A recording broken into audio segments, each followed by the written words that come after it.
Varicose wine సమస్యతో బాధపడుతున్నారు. Best చికిత్సను అందించే భారతదేశంలోని ఏకైక హాస్పిటల్ ఆవిస్. నమస్తే రమగారు. నమస్తే జయ. రమగారు, 12వ తారీఖున మనకి మాఘ పౌర్ణమి ఉంది. దీని యొక్క విశిష్టత. మాఘమాసమే విశిష్టమైన మాసం. అంతేగా, మాఘమాసం విశేషాలు చెప్పుకున్నాం కదా మనం. మాఘం సౌరమాసం అని చెప్తాం.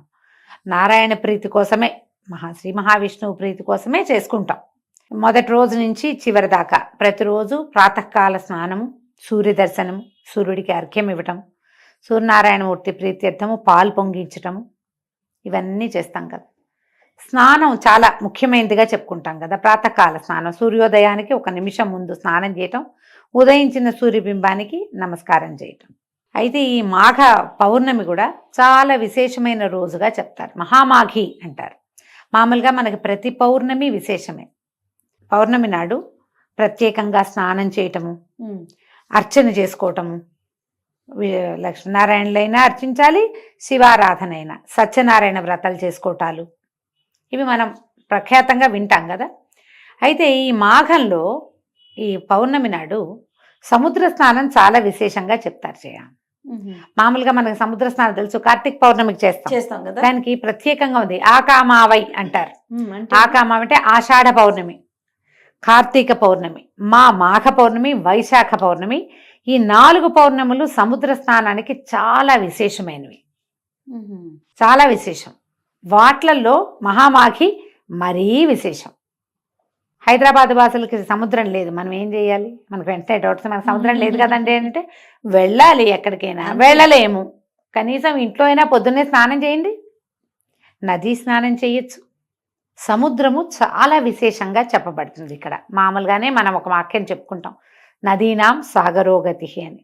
నదులన్నీ కూడా, అన్నిటి కూడా సాగరమే వాటి గతి. పైగా ఆకాశాత్పతి తుంతోయం యథా గచ్చతి సాగరం సర్వదేవ నమస్కారో కేశవం ప్రతి గచ్చతి.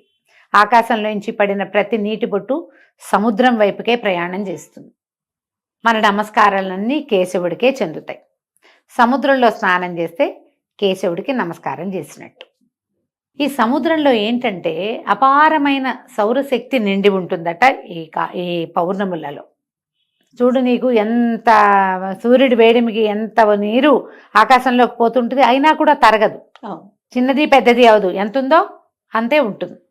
ఈ సముద్ర జలాలు ఈ ఉప్పు నీటి వల్ల ఏంటంటే నెగిటివ్ ఎనర్జీస్ పోతాయి. ఓకే. ఈ సంవత్సరం అంతా మనం ఏర్పాటు చేసుకున్నవి అంటే మన మీదకి మనం తెచ్చుకున్నటువంటి అన్ని రకాల నెగిటివ్ ఫోర్సెస్ని ఈ సముద్ర స్నానం కంట్రోల్ చేస్తుంది. నదీ స్నానాలు విశేషమైనవి. నీళ్లలో కరెంట్ ఉంటుంది, మనకు తెలుసు కదా. ఈ నదుల్లో కూడా నడుంలోతు నిలబడి నదీ స్నానం చేయాలని చెప్తారు. సముద్రంలో కూడా 40 మినిట్స్ అయినా ఉప్పు నీళ్ళల్లో కనుక స్పెండ్ చేస్తే వచ్చాక మళ్ళీ బయటకు వచ్చాక మామూలు స్నానం చేసుకుంటాము. ఇది ప్రత్యేకంగా చెప్పబడే క్రియ కాబట్టి జీవితంలో కొన్నిసార్లైనా, కొన్ని పర్వదినాల్లో అయినా, కొన్ని పౌర్ణములైనా, కనీసం ఒక్క పౌర్ణమైనా సముద్ర స్నానం చేయండి. మామూలుగా అమావాస్య పౌర్ణములకి ఆటుపోట్లు పెరుగుతాయి కాబట్టి సముద్ర తీరాలకి వెళ్ళకూడదు అని నియమం. ఆ నియమంలో ఈ 4 పౌర్ణములు మాత్రం ప్రత్యేకంగా సముద్ర స్నానం చెప్పారు. ఉదయం చెయ్యాలి. పౌర్ణమిలో రాత్రిపూట కదా ఆటుపోట్లు పెరిగేది, సాయంకాలాలు కాదు, ఉదయ స్నానాలు 4 గంటల లోపే, ఎలా కుదిరితే అట్లా. సముద్ర స్నానానికి కానీ నదీ స్నానానికి కానీ వెళ్ళేటప్పుడు ఇంటి దగ్గర స్నానం చేసి వెళ్ళాలి. పాచి మొహంతో, పాచి బట్టలతోటి నదుల్లోకి దిక్కకూడదు, సముద్రంలోకి అసలు దిక్కకూడదు. శుభ్రంగా ఉండి అప్పుడు వెళ్ళాలి. పైగా ఇవి పితృదేవతలకి తర్పణాలు విడిచే సమయం, ఇవన్నీ స్థిరంగా ఉంటాయి. ఈసారి పౌర్ణమి ఇంచుమించుగా నాకు గుర్తుండి సంక్రమణం కూడా అప్పుడే ఉన్నట్టుంది. మామూలుగా మనకి సంక్రమణాలు జరుగుతాయి కదా. మకర సంక్రమణం ఏమో మన కిందటి నెల 15వ తారీఖు వచ్చింది. ఇప్పుడు ఇంచుమించుగా ఇప్పుడు సంక్రమణం వచ్చేస్తోంది. ఇది కుంభ సంక్రమణం అంటారు. ఈ సంక్రమణము పౌర్ణమి ఒకే రోజు వచ్చినాయి. ఈసారి 12వ తారీఖు ఒకేసారి వచ్చినాయి. సంక్రమణ తిథుల్లో మామూలుగా మనకి పితృతర్పణాలు విడుచుకుంటాం కదా. ఈ మాఘంలో ఈ పౌర్ణమి నాడు మన సముద్రం దగ్గర కూడా పితృతర్పణాలు విడవచ్చు. అది కూడా మంచిదే. పిల్ల జల్ల తీసుకెళ్ళేటప్పుడు కొంచెం జాగ్రత్తగా వహించాలంతే. ఒకవేళ మనం ఏ సముద్ర స్నానానికి ఏ నది స్నానానికి వెళ్ళలేము, ఏమిటండి ఇప్పుడు మా సంగతి ఎట్లా అని అందరు అడుగుతుంటారు. ఇప్పుడు మా కుంభమేళా గురించి చెప్పుకుంటున్నాం, విపరీతంగా ట్రెండింగ్లో ఉంది కుంభమేళా, అంతే కదా. అక్కడికి వెళ్తేనే కుదురుతుంది, లేకపోతే కుదరదన్న మాట లేదమ్మా. అసలు అవకాశం ఉన్న వాళ్ళు వెళ్తారు, వాళ్ళు ఏదో అత్యద్భుతమైన వాళ్ళు, వెళ్ళలేని వాళ్ళు, పనికిమాలిన వాళ్ళు అలాంటివి ఏం లేవు. మాకు పుణ్యం వస్తే మీకు రాదు అనకూడదు. ఇక్కడ కూడా మనకు అవకాశం ఉంది, మనం ఇక్కడ చేయొచ్చు. మనం ఎక్కడ పుష్కర స్నానం చేసినా, ఎక్కడ నదీ స్నానం చేసినా మనకి పుణ్యమే లభిస్తుంది. అక్కడికి వెళ్తే అమోఘ పుణ్యం. అవకాశం ఉంటే వెళ్తాము, లేకపోతే దండం పెట్టి ఊరుకుంటాం. ఇప్పుడు మనకు సముద్రం లేదు, నది లేదు అంటే ఇంట్లోనే పొద్దున్నే స్నానం చేయండి. పెద్దవాళ్ళు ఎవరైనా ఉండి ముందు తర్పణాలు విడిచే పద్ధతులు ఉంటే తర్పణని విడుచుకోండి.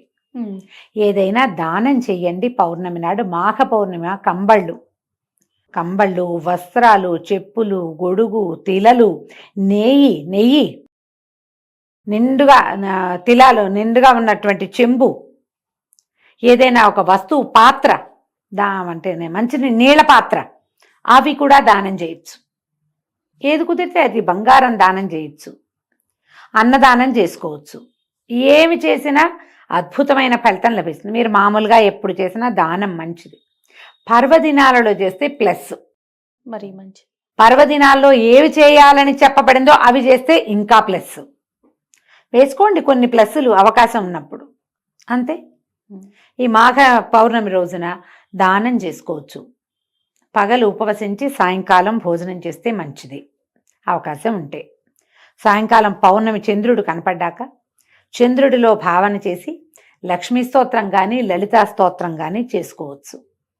లక్ష్మీనారాయణులను ఇద్దరిని భావించి సత్యనారాయణ వ్రతం చేసుకోవచ్చు. మీ అవకాశాన్ని బట్టి దండం పెట్టుకోవచ్చు.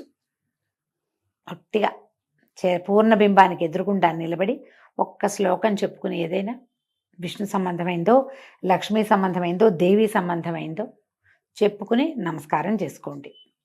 బ్రాహ్మణులకి దానం చేస్తే అత్యుత్తమమైన ఫలితం ఇస్తుందని చెప్తారు. అవకాశం ఉంటే చేయండి. ఎవరికి అవసరమో నీడీ పీపుల్ వాళ్ళకి చేయండి, అది కూడా అత్యద్భుతమైన ఫలితాన్ని ఇస్తుంది. ఎవరికైనా ఏమైనా ఇవ్వచ్చు కదా. ఇలా పర్వదినాలలో పాతవి దానం చేయబోకండి. పాతవి ఇవ్వడానికి 3 రోజులు ఉంటాయి. పర్వాలలో పాత వస్తువులు దానం చేయొద్దు. పాత బట్టలు, పాతవి ఏమైనా తీసి ఇచ్చేయటము చేయొద్దు. కొత్తవి ఇవ్వగలిగితేనే దానం చేసుకోండి. మీ అవకాశాన్ని బట్టి ఏదైనా సరే. తప్పకుండా. నమస్తే. నమస్తే జయ.